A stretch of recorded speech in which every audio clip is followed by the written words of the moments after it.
भाई शैलेश जी, भाई शुक्ला जी, धनंजय जी, विकास तिवारी जी उपस्थित हैं। सबसे पहले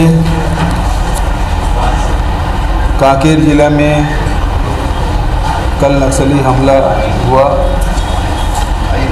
और धमतरी में भी नक्सली हमले हुए हैं। 4 जवान और आज 1 जवान के शहीद होने की खबर है। मैं उनके परिवार के प्रति गहरा संवेदना व्यक्त करता हूँ। माना कैंप में जाके उन शहीदों को श्रद्धासुमन अर्पित भी किया हूँ। आज के प्रेस कॉन्फ्रेंस इसलिए सुबह सुबह बुलाना पड़ा क्योंकि आज मुझे उड़ीसा दौरे में जाना है और कल माननीय प्रधानमंत्री जी छत्तीसगढ़ के प्रवास पर है। अपने कार्यकाल पूरा करने वाले हैं, 5 साल पूरा हो रहा है।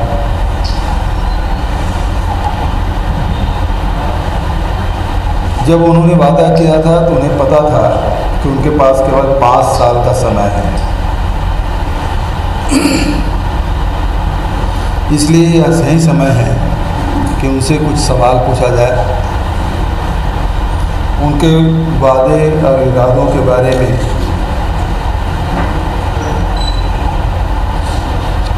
सवाल पूछे जाएं।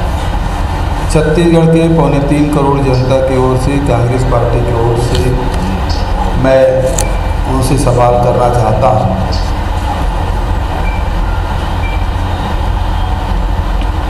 छत्तीसगढ़ की ही धरती से आपने देश से वादा किया था कि यदि वो प्रधानमंत्री बनते हैं, विदेश में रखा काला धन वापस लाएंगे और हर व्यक्ति के खाते में 15-15 लाख रुपया जमा कराएंगे। हमें अभी भी उम्मीद करना चाहिए कि 15 लाख रुपया सबके खाते में आएंगे।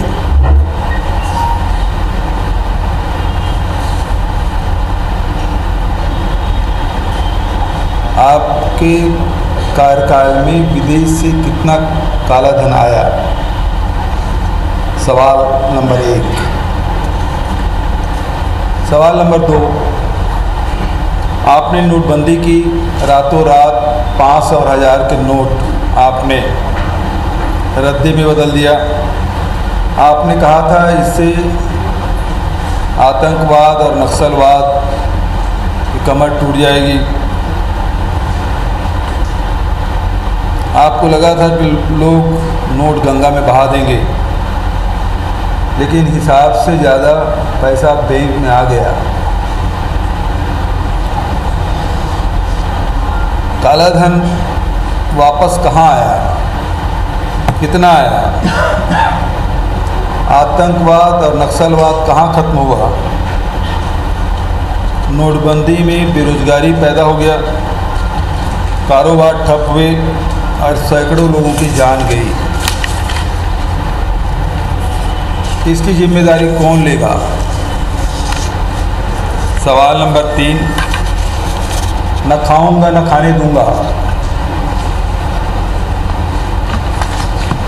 लेकिन देश का पैसा लेकर विजय माल्या, मीरा मोदी, ललित मोदी मेहुल चौक से फरार हो गए। आप उन्हें रोक नहीं पाए। अमित शाह के बेटे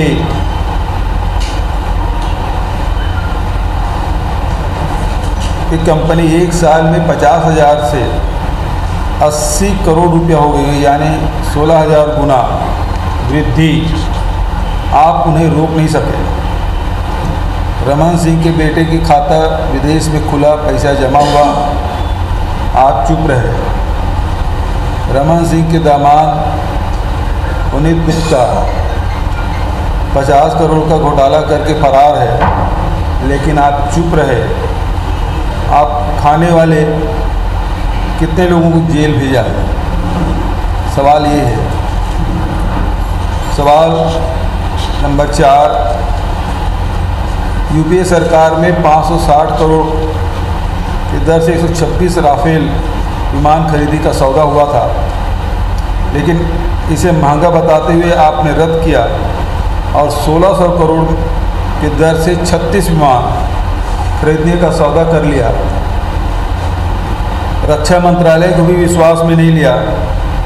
भारत के सार्वजनिक क्षेत्र की कंपनी HAL को विमान बनाने को जो मौका मिलने वाला था, उसे आपने अनिल अंबानी की नवजात कंपनी को दिया। 30,000 करोड़ अलग से दिलवाया। अनिल अंबानी को 30,000 करोड़ रुपया पहुंचाने में आपको कितना फ़ायदा हुआ? सवाल नंबर 5, आपने हर साल 2 करोड़ लोगों को रोजगार देने की बात कही थी, लेकिन NSSO के आंकड़े बताते हैं कि पिछले 45 सालों में सबसे ज़्यादा बेरोजगारी आपके कार्यकाल में बढ़ी है। पिछले 5 साल में 4.7 करोड़ बेरोजगार बढ़े हैं। 24 लाख सरकारी पद खाली हैं। पता चला कि आप ये आंकड़ा छिपाना चाहते थे और लोगों को पकौड़ा तलने का सुझाव दे रहे थे, लेकिन पिछले 5 साल में आपने कुल कितने लोगों की नौकरियां दी और कितने रोजगार पैदा किए मोदी जी? सवाल नंबर 6, आपके कार्यकाल में कृषि विकास दर 2.7% पर आ गई है, जबकि उसके पहले यूपीए सरकार में यह दर 4.5% रही है। यूपीए सरकार में कृषि उत्पादकों का समर्थन मूल्य 19% की दर से वृद्धि हुई और आपकी सरकार में केवल 3% MSP में वृद्धि की गई। आपने स्वामीनाथन कमेटी की रिपोर्ट लागू करने की बात कही थी, आपने ये वादा निभाया नहीं। किसानों की आय कब और कैसे दुगुना होगी मोदी जी?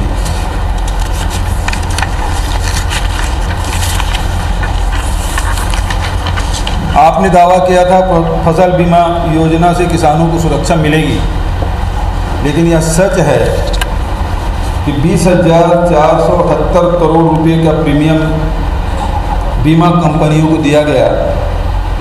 किसानों को सिर्फ 5,650 करोड़ रुपया का भुगतान हुआ है और बीमा कंपनियों को 14,828 करोड़ का मुनाफा कमा लिया। तो फसल बीमा योजना किसानों के फायदे के लिए थी या बीमा कंपनियों के लिए फायदेमंद रहा? मोदी जी कृपा करके इस सवाल का जवाब दीजिए। सवाल नंबर 8, आप आदिवासियों की तहसील बनते हैं, लेकिन आपके सरकार में लघु वनोपज की कीमत 53% तक की कमी की गई। वनाधिकार के मामले में आपने सुप्रीम कोर्ट में वकील तक खड़ा नहीं किया। आपके कार्यकाल में आदिवासियों के मिलने वाली केंद्रीय सहायता में भी भारी कटौती की गई। तो आप आदिवासियों के इतने खिलाफ क्यों हैं मोदी जी? आप जंगलों को अपने कारोबारी मित्रों के लिए क्यों खाली कराना चाहते हैं? सवाल नंबर 9, आपने 2015 में दावा किया था कि 23 कोयला खदानों की नीलामी से सरकार को 2 लाख करोड़ राजस्व प्राप्त हुआ, लेकिन संसद के अंतिम सत्र में बताया गया कि पिछले 5 साल में कोयला खदानों की नीलामी में मात्र 3,353 करोड़ रुपये मिले। तो आप इतना झूठ कैसे बोल लेते हैं? सवाल नंबर 10, आंकड़े बताते हैं कि आपके कार्यकाल में महिलाओं के लिए भारत दुनिया का सबसे असुरक्षित देश बन गया है। बलात्कार की घटना 13.84% बढ़ गई है। बेटी बचाओ बेटी पढ़ाओ योजना के तहत आवंटित 3600 करोड़ में से सिर्फ 825 करोड़ रुपये खर्च हो सके। बहुत वर्ग नारी परिवार के नारी का क्या हुआ मोदी जी?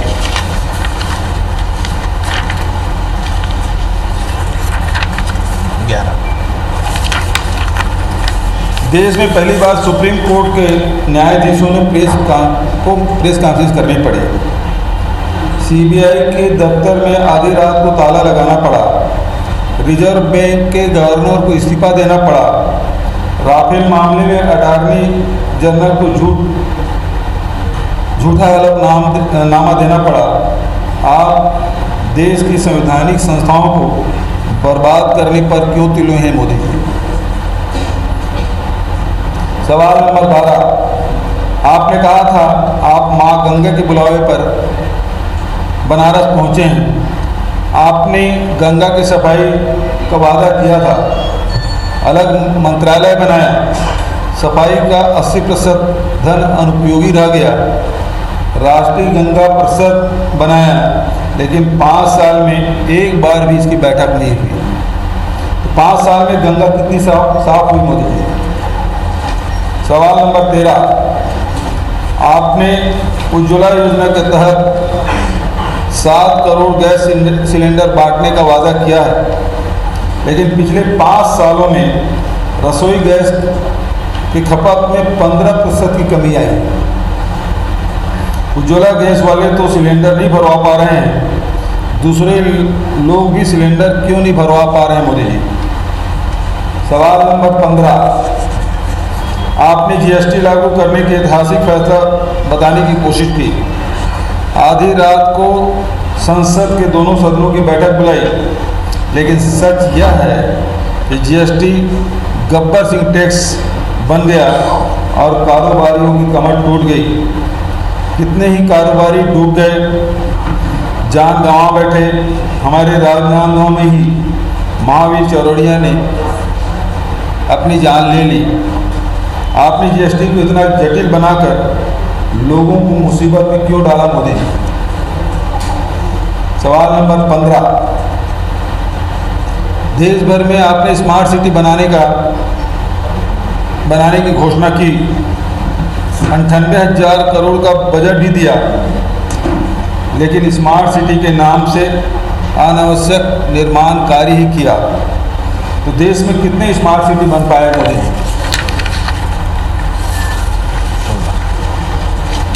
सवाल नंबर 16,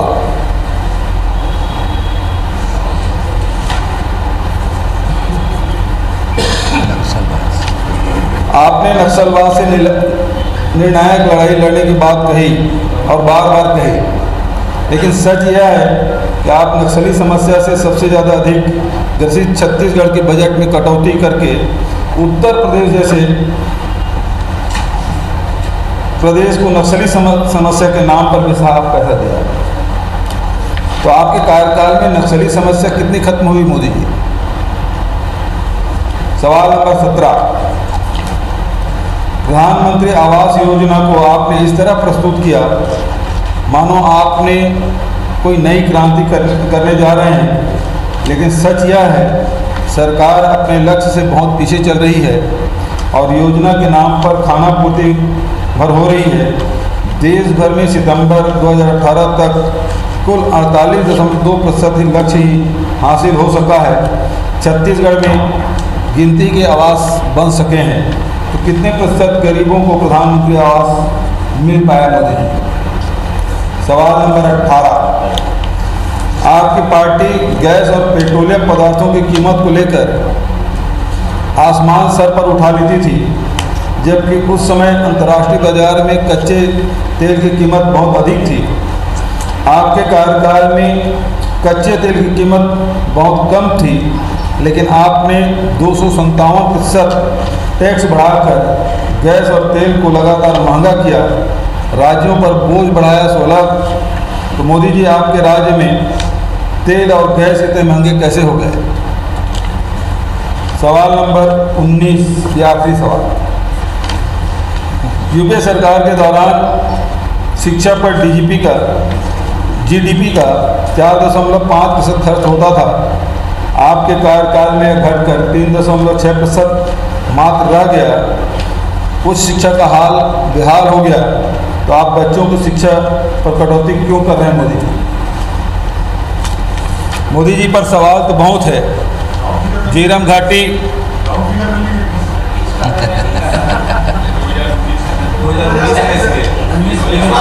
19 है, 19 में 19 रहने दीजिए।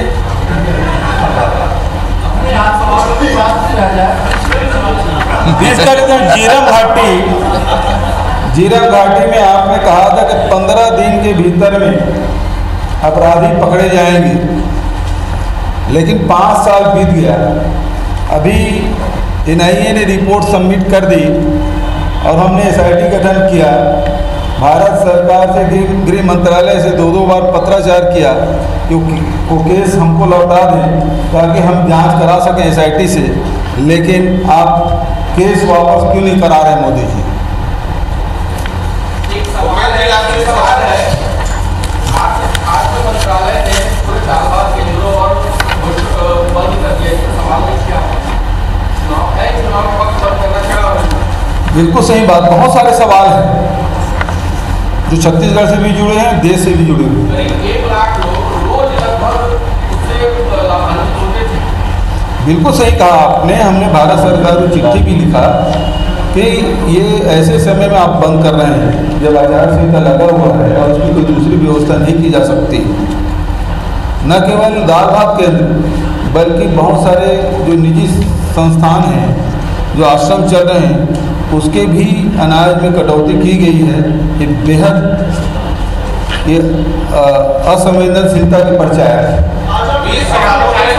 सबसे बड़ा मुद्दा जो रहा है शुरू से कांग्रेस पार्टी का कि एनडीए के शासनकाल में किसानों की आत्महत्या दोगुनी हुई है। उसकी बात इस 20 सवालों में आपने क्यों नहीं की? अभी और करूँगा। अभी 20 सवाल किया हूँ, आप चाहेंगे तो मैं दूसरा सवाल फिर कर लूँगा। अभी ये है, सुनिए ना, अभी ये 20 सवाल मैंने दिए, 19 सवाल तो लिख के दिए, 20वां सवाल भी मैंने पूछ लिया। कल नरेंद्र मोदी जी आ रहे हैं, इन सवालों का कितना जवाब देते हैं छत्तीसगढ़ की धरती पे, उसके बाद कल शाम को फिर मैं आपसे मिलूंगा।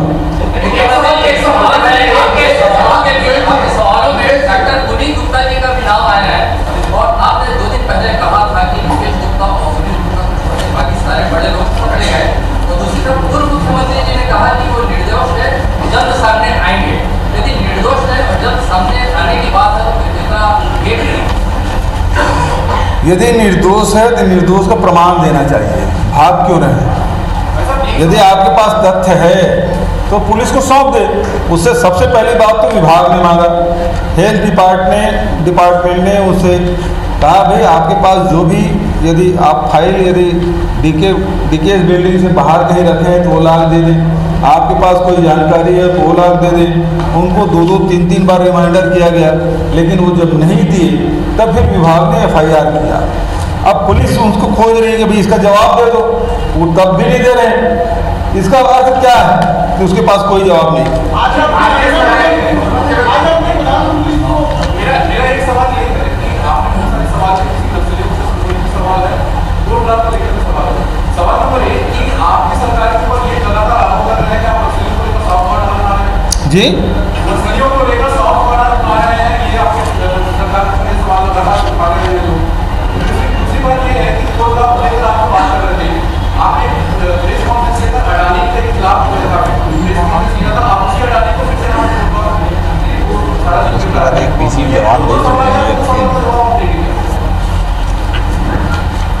पहली बात नक्सलियों से संबंधित है। नक्सलियों के मामले में मैंने स्पष्ट कहा है कि गोली का जवाब गोली से देने से छत्तीसगढ़ में नक्सल प्रभावित क्षेत्रों में विस्तार हुआ है। पहले केवल 3 ब्लॉक में थे, वो बढ़ के आज 14 जिला में हो चुका है। तो ये जो रास्ता है उससे सफलता तो मिली नहीं, बल्कि बढ़ गया, मर्ज बढ़ता गया, जो त्यों त्यों दवा की। अब इसका दूसरा रास्ता यह है कि हम जो प्रभावित लोग हैं, पीड़ित लोग हैं, उनसे बातचीत करें। मैंने उस समय भी स्पष्ट कहा था, जब तक कि दूसरा कोई हम निर्णय नहीं करते, दूसरी योजना लागू नहीं करते, तब तक कि पुरानी योजना लागू रहेगी, पुरानी रणनीति लागू रहेगी। उसे विड्रा नहीं कर रहे हैं। हमने कोई फोर्स को, पैरामिलिट्री फोर्स को वापस करने की बात नहीं कही, या उसे लड़ने के लिए रोक नहीं रहे। और आपको स्मरण होगा, इन 3 महीनों में 17 नक्सलियों को हमारे जवानों ने मार गिराया। दूसरा जो अडानी वाला मामला जो आप पूछ रहे हैं, उस समय ये बात स्पष्ट समझ लीजिए कि इन्होंने कहा था 2 लाख करोड़ रुपया आएंगे। आया कितना? 3,000 करोड़, 3,500 करोड़ उनका लोकसभा में जवाब है। यदि छत्तीसगढ़ के संदर्भ में भी देखा जाए तो आपने पहले चरण में नीलामी की, उसके बाद दूसरे चरण की नीलामी नहीं की। पहले चरण की नीलामी में हम लोगों को 2500 से लेकर 3200 रुपया प्रति टन हम लोगों को क्या बोलते हैं, रॉयल्टी मिलती है। लेकिन उसके बाद क्या किया? तो आपने राज्यों को आवंटित कर दिया। गुजरात को किया, राजस्थान को कर दिया, महाराष्ट्र कर दिया, आंध्र प्रदेश को किया, छत्तीसगढ़ को भी किया। छत्तीसगढ़ को पहले जितना आवंटित था उससे आधा भी कम कर दिया आपने। लेकिन जो राज्यों को आवंटित किए हैं उसमें हमको 100 रुपया प्रति टन रॉयल्टी मिलती है। तो छत्तीसगढ़ को भारी नुकसान हुआ है। इस मामले में अलग से चर्चा करूंगा और बहुत विस्तार से इस मामले में चर्चा करूंगा।